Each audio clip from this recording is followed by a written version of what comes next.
ikaze ku isomo ryacu rya 34. Mu isomo riheruka rya 33 twarebeye hamwe cyitwa ordinary zahlen cyangwa se ubwoko bw'imibare bwitwa ordinary zahlen. Uyu munsi rero tugiye kurebera hamwe icyitwa Zeit-Fragewörter.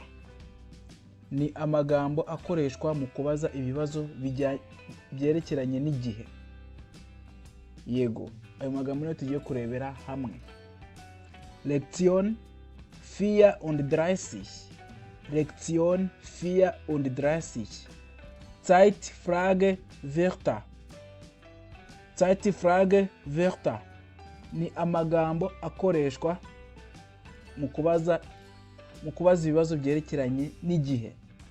Yego, amagambo akoreshwa mu kubaza ibibazo byerekeranye n'igihe. Tugiye kubirebera hamwe. Ijambo rya mbere ni ryitwa Wann, Ryari. Wann, Ryari. Urugero: Wann hast du Geburtstag? Wann hast du Geburtstag? Wann hast du Geburtstag? Kuvuga ngo rino jambo Geburtstag, kuvuga ngo rino jambo risomwa mu buryo bubiri butandukanye. Hari abuzumva bavuga Geburtstag, Geburtstag, iyi ta ntibayivugemo cyane ukumva Geburtstag, abandi kumva bayivugamo bakavuga Geburtstag cyangwa Geburtstag, Geburtstag, Geburtstag cyangwa abandi bakavuga Geburtstag. Byose ni kimwe, biterwa nuko umuntu asohora ijambo cyangwa pronunciation y'umuntu, ako byo ntacyo bitwaye, hose birumvikana. Rero iki kibazo kirabaza ngo ni ryari ufite isabukuru y'amavuko. Wann hast du Geburtstag? Ni ryari ufite isabukuru y'amavuko. Wann hast du Geburtstag? Ushobora gusubiza uti heute habe ich Geburtstag. Uyu munsi mfite isabukuru y'amavuko. Iri jambo heute bisobanuye uyu munsi. Cyangwa ich habe am 13. Juli Geburtstag. Mfite isabukuru y'amavuko tariki ya 13 z'ukwa karindwi. Yego, ich habe am 13. Juli Geburtstag. Mfite isabukuru y'amavuko tariki ya 13 z'ukwezi kwa karindwi. Cyangwa ukavuga ngo ich habe im Juli Geburtstag. Mu kwa karindwi mfite isabukuru y'amavuko. Ubwo ahangaha ntabwo ubuvuze mu by'ukuri umunsi nyirizina, ubuvuze ukwezi gusa. Ich habe im Juli Geburtstag. Mu kwa karindwi mfite isabukuru y'amavuko. Cyangwa se nächste Woche, nächste Woche, nächste Woche, nächste Woche habe ich Geburtstag. Nächste Woche habe ich Geburtstag. Icyumweru gitaha mfite isabukuru y'amavuko. Yego, rero iyi ni incamake yo kuri Wann cyangwa ya Ryari. Ryari ishobora gukoreshwa uri kubaza isaha. Zeit ni ukuvuga ngo isaha nyirizina. Nimvuga isaha wumve saa 8, saa 9, nyine uri kuvuga isaha nyirizina. Cyangwa uri kuvuga Tageszeit, uri kuvuga ibihe by'umunsi, mu gitondo, nimugoroba, saa 6, ariko utavuga isaha, ahubwo uri kuvuga igihe. Yego, am Abend, am Morgen, am Mittags, byose nicyo twita Tageszeit. Ahandi ishobora gukoreshwa ni Jahreszeit. Jahreszeit, uri kuvuga ibihe by'umwaka. Ushobora kuvuga im Sommer mu gihe cy'impeshyi, cyangwa im Winter mu gihe cy'imvura. Monat, amezi. Ushobora kuvuga im August mu kwa 8, cyangwa se im Juli mu kwa 7. Urumva, cyangwa im Mai mu kwa 5. Aho hose ushobora kuba wakoresha iri jambo Wann. ahandi ishobora kuba yakoreshwa none uri kuvuga umunsi nyirizina.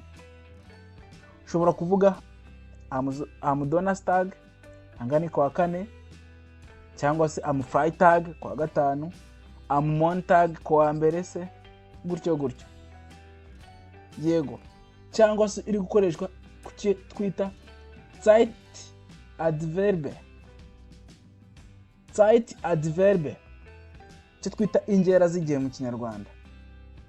Urugero, uyu munsi, ejo bundi,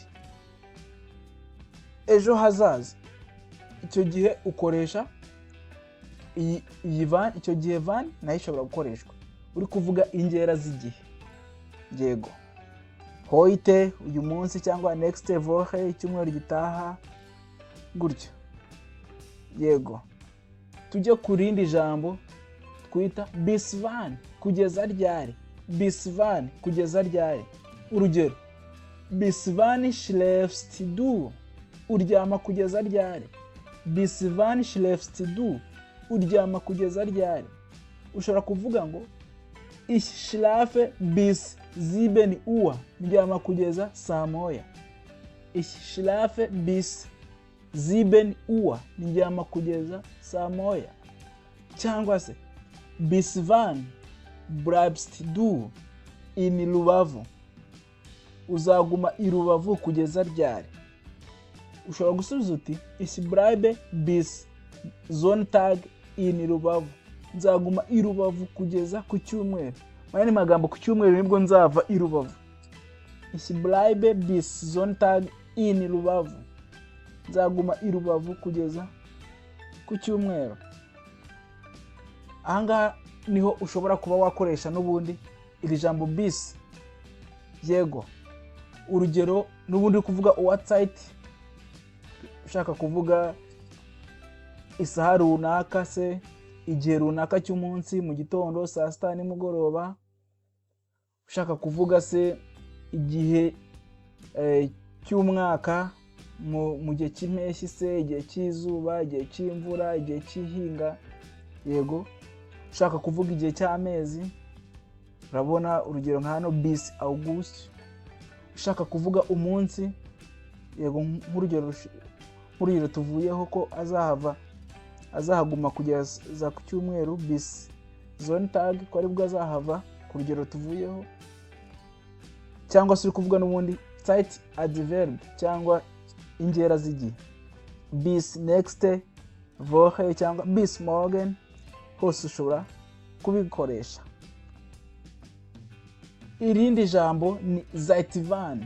Zeit-Wann, kuva ryari. Zeit-Wann, kuva ryari. Urugero, iki kibazo bakunze no kukibaza cyane no mu kizame. Ku bantu urugero bari kwiga nka A1, mu cyitwa sich vorstellen, twarabyize. Sich vorstellen. Iri kuvuga nk'indimi uvuga, ushobora kuvuga ko uri umutangizi mu Kidage, ukavuga igihe umaze wiga Ikidage, cyangwa bo bakabikubaza. Rero bashaka kubaza bati Seit wann lernst du Deutsch? Seit wann lernst du Deutsch? Kuva ryari wiga Ikidage. Seit wann lernst du Deutsch? Kuva ryari wiga Ikidage. Urasubiza uti ich lerne Deutsch seit 3 Jahren. Niga Ikidage kuva imyaka 3 ishize.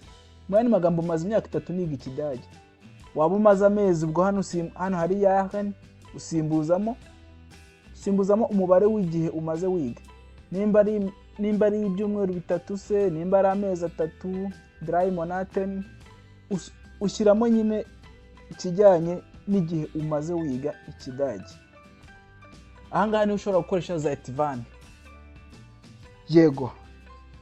Ushobora kwikoresha ubaza n'ubundi uwa Zeit, ubaza igihe, cyangwa Tageszeit, ubaza igihe cy'umunsi, cyangwa se Jahreszeit, ubaza igihe cy'umwaka, cyangwa ubaza ukwezi, cyangwa ubaza iminsi, cyangwa ubaza ingera z'igihe. Zeit-Adverbe. Yego, Zeit morgen, Zeit Donnerstag, seit August, seit Sommer, seit Abend, seit 6 Uhr, hose wabikoresha nta kibazo. Tukaza ku yindi, iyi ngiyi isa niyo tuvuyeho na Zeit-Fragewörter, yego. Ab wann, nubundi ni kuva ryari, dusoma ab wann, kuva ryari. Urugero, ab wann machst du Urlaub, kuva ryari uri muri konje, cyangwa kuva ryari, cyangwa uzagira konje kuva ryari, nabyo wabibaza. Kuva ryari uri muri konje cyangwa uzagira konje kuva ryari, ushobora gusubiza uti ab nächste Woche mach ich Urlaub, ab nächste Woche mach ich Urlaub. Kuva mu cyumweru gitaha nzaba ndi muri konje, cyangwa nzatangira konje, yego. Ahangaha ni ahantu n'ubundi ab wann ikoreshwa. Byose murabona ko bijya gusa, nta tandukaniro rinini rihari. Ukoresha ijambo bitewe n'icyo ushaka gusubizwa, yego.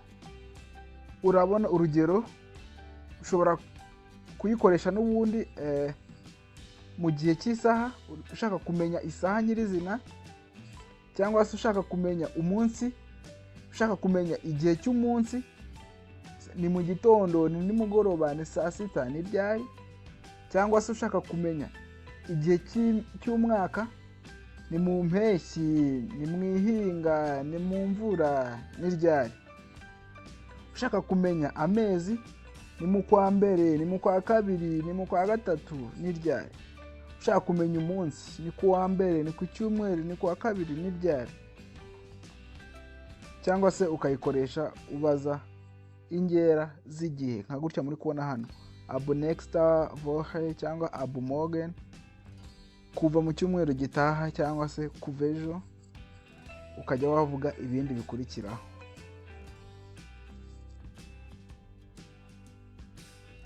Von wann bis wann, von wann bis wann, von wann bis wann, kuva ryari kugeza ryari. Urugero, von wann bis wann arbeitest du, ukora kuva ryari kugera ryari. Ich arbeite von Montag bis Freitag von 8 Uhr bis 17 Uhr. Nkora kuwa mbere kugeza kuwa gatanu, kuva saa 2 kugeza saa 11. Yego. Aho ushobora gukoresha iri jambo von wann bis wann, ushobora kurikoresha ubaza n'ubundi uwa Zeit, ushaka kumenya isaha nyirizina, cyangwa ushaka kumenya igihe cy'umunsi, ni mu gitondo se, ni saa sita, ni nimugoroba, cyangwa ushaka kumenya ibihe by'umwaka. Urugero, von Sommer bis Winter, von Sommer bis Winter, kuva mu mpeshyi kugeza mu gihe cy'imvura, yego. Cyangwa se ushaka kumenya amezi, von August bis December, kuva mu kwa 8 kugera mu kwa 12, cyangwa se ushaka kumenya iminsi, von Donnerstag bis Sonntag, kuva ku wa 4 kugera ku cyumweru, cyangwa ushaka kumenya ingera z'igihe, yego. Urugero, von heute bis morgen, kuva none kugeza ejo, yego. Urumva ko biri kumvikana ahangaha. Irindi jambo ushobora gukoresha kandi ubaza igihe, wie viel Uhr, ku yihe saha cyangwa sangahe. Hano dufite urugero, wie viel Uhr kommst du, uraza sangahe cyangwa ku yihe saha. Ushobora gusubiza uti ich komme 23 Uhr, ndaza saa 5 z'ijoro. iyo umuntu akubajije uti wie viel Uhr, aba ashatse kumenya igihe nyirizina, abashatse kumenya isaha. Iyo bibaye byiza ushyiraho n'iminota mu gihe uri buze kuyirenzaho. Yego. Ikindi kibazo, wie spät, n'irindi jambo ushobora gukoresha nabwo, wie spät cyangwa wie viel Uhr, wie spät cyangwa wie viel Uhr, wie viel Uhr, byose bisobanuye habaye ryari. Urugero, wie viel, urugero, wie spät ist es jetzt, cyangwa wie viel Uhr ist es jetzt. Impamvu jetzt iri mu dukubo ushobora kuyishyiraho cyangwa ntuyishyireho, ariko rino jambo jetzt risobanuye aka kanya. Jetzt aka kanya. Habaye ryari nonaha, yego, aka kanya cyangwa nonaha cyangwa ubu. Wie spät ist es cyangwa wie viel Uhr ist es, habaye ryari. Ushobora gusubiza uti es ist genau 14 Uhr, ni saa 8 zuzuye. Iri jambo genau niryo shatse kumvikanisha ko zuzuye, ziruzuye, ntago zirengaho umunota n'umwe cyangwa ngo zibureho umunota. Ziruzuye saa 8. Es ist genau 14 Uhr. Yego. Urugero, nimba bakoresheje aya magambo bakoze ikibazo, ushobora gusubiza ukoresheje n'ubundi aya magambo ukayifashisha. Iri jambo gegen ushatse kuvuga hafi. Yego. Urugero, niba ari nka saa 5:58, ushobora kuvuga ngo ni hafi saa 6. Ni kimwe ni gleich, ni hafi saa 6. Ni kimwe ni kurz vor, ni ukuvuga ngo ni igihe haburaho iminota mike. Ni kimwe na hano hejuru twarabibonye. Cyangwa kurz nach, ni igihe harengaho iminota mike. Urugero, nimba ari nka saa 6:2-3 kugera kuri 5, ushobora gukoresha iri jambo kurz nach. Cyangwa fast rero nabwo ni kimwe na gleich, ni kimwe na gegen, ni kimwe na kurz vor, mu gihe haburaho iminota mikeya kuri iyo saha. Genau bishatse kuvuga ko iyo saha yuzuye. Exactly, genau, exactly, bishatse kuvuga ngo iyo saha iruzuye. Yego. Irindi jambo ushobora kwifashisha ubaza ikibazo cyerekeranye n'igihe, wie lang cyangwa how long. Wie lang, how long ni mu Cyongereza, cyangwa mu Kinyarwanda igihe kingana iki cyangwa kingana gute. Urugero, wie lang bleibst du bei mir, uragumana nanjye igihe kingana gute. Wie lang bleibst du bei mir, uragumana nanjye igihe kingana gute. Ushobora gusubiza uti ich bleibe 2 Wochen bei dir. Ich bleibe 2 Wochen bei dir, ndagumana cyangwa ndamarana nawe ibyumweru 2. Ikindi kibazo, wie lange dauert der Film, filimi imara igihe kingana gute.